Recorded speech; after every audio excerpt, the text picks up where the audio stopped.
Writing a script for lesson videos is part of the pre-production phase kung saan and kailan ginagawa natin ang planning and designing. But once the final draft has been approved, it controls everything from how the director will work his camera during filming and how the editor will treat the video for the final cut. That means hindi lang dapat dialogues and required graphics ang laman ng scripts, but also the technical instructions that will guide both the director and the editor kung ano at paano ang gagawin nila during the actual production and during post-production. So hindi lang para kay teacher broadcaster ang purpose ng script. So for this video, we will talk about the different types of camera shots that should be used and included in your scripts. Not only to make sure that how you imagine the entire video will be made into reality exactly how you envision it on the screen, but also to make your videos appear like made by someone professional in the business. Fellow lesson video developers, it's time to learn together and let's make videos with Sir Z, this time with my friends and colleagues. By the way, shout out to my good friend DepEd TV Batch 3 and fellow ETUlay tutor Sir Abhil Mejino for the short clip he provided for this video. It means a lot to me feeling that you guys are out there supporting me. So let's jump straight to our first type of camera shot. Coming from the farthest, cutting closer down the road, this is what we call the wide shot.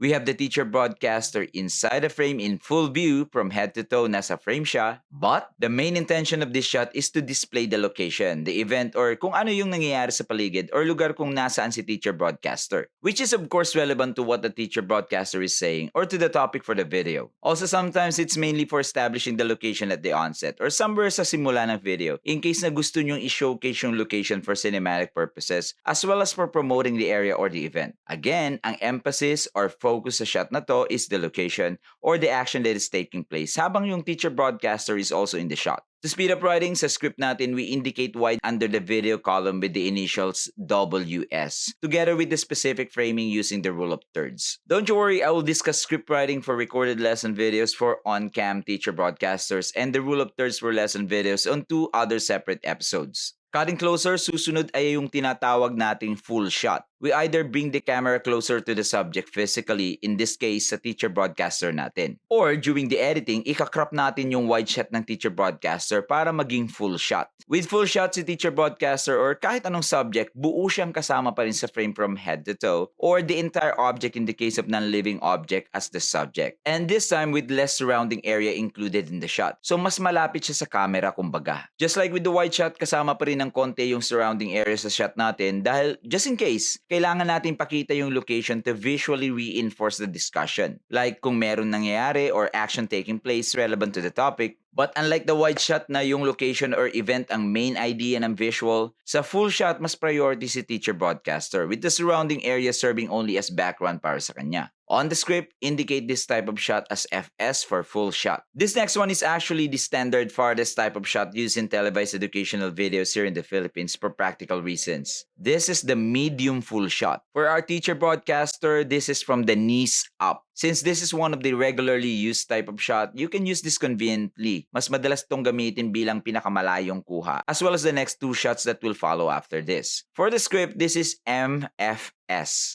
From the waist up of the teacher broadcaster, or one half of the subject, this one is called the medium shot. Again, this is from the waist going up, or mula bewang pataas. Indicate medium shot on your script as MS. Going much closer to the subject, we are now on the medium close-up. With the teacher broadcaster, this is going to be from the chest up, or somewhere below the chest going up. Indicate medium close-up as MCU. The next 2 are for zooming in on the subject or to focus on a particular part or aspect of the subject. So, these 2 are very intentional or motivated. So, ibig sabihin, hindi ito basta-basta ginagamit, kundi kung kailan lang na may close up tayo. The close-up shot will be indicated as CU on the script. For the teacher broadcaster, if you want to zoom into his face to make the audience pay close attention to what he's saying, that's from the shoulder up, which is basically his head. But then again, you can close up on any part of the teacher broadcaster to show on the screen something specific. Like for example, yung meron siyang hawak tapos ipapakita natin siya sa screen. Or while demonstrating or doing something. Or to show on the screen any other subjects like animals or objects on which you need to cut closer. Like a close-up of a flower or a marking on the floor. Extreme close-up is the same with close-up but push or zoom further in. So mula sa close-up natin kanina, mas lalo pa tayong nag-zoom in kasi ang objective natin is ma-focus ang audience sa specific part or detail ng subject. Use extreme close-up when zooming into the subject to show more or directly focus on a very specific detail. Like for example, from a close-up shot of a flower, you push further into an extreme close-up shot on a specific part or feature of the flower. Sa script natin, this is going to be ECU. This last and final type of camera shot is when we will move the scene to whatever the teacher broadcaster is talking about from a distance. Kahit ano pa yan. A scenery, an object na malayo sa teacher broadcaster, or yung nangyayari sa paligid niya na konektado sa dinidiscuss niya. That is called cutaway.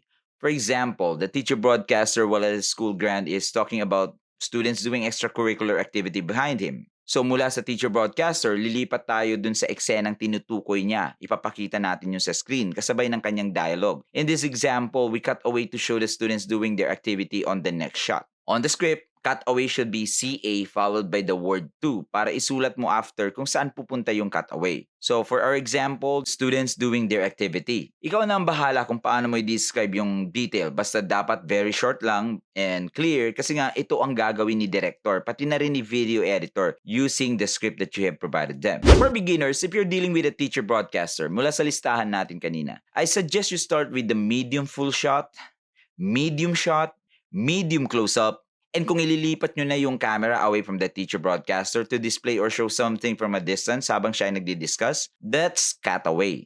Just don't be afraid to play around teacher broadcasters or video producers switching from one type of shot to the other but should be in an effective manner. Huwag basta-basta lang na namimili ka ng shot. I-design and pagplanuhan yung mabuti yan na ilalagay niya sa script para malinaw. That's the very reason why even though types of shots are for production stage, it is important that as a scriptwriter, you know exactly well what types of shots to be used and how and when they will be used. Kasi nga, as the scriptwriter, ikaw ang nag-visualize ng entire video. Bago pa man ito simulang i-shoot, napapanood mo na yung video na yon sa isipan mo. The switching as well as the type of shots used are intentional or motivated, meaning you have a reason why you use the type of shot on that particular scene and why you cut from this type of shot to another type of shot on the next scene. And as you learn to apply this for effectively and professionally, add to your creativity the wide shot and the full shot to integrate in the scene, the location, or whatever is going on around the teacher broadcaster, which is of course related doon sa lesson. And then later on, after you gain more experience using and applying them, play with the other much closer and tighter types of shots when you need to zoom further in to get or display specific details of the subject on the screen, or you want your audience to focus on something.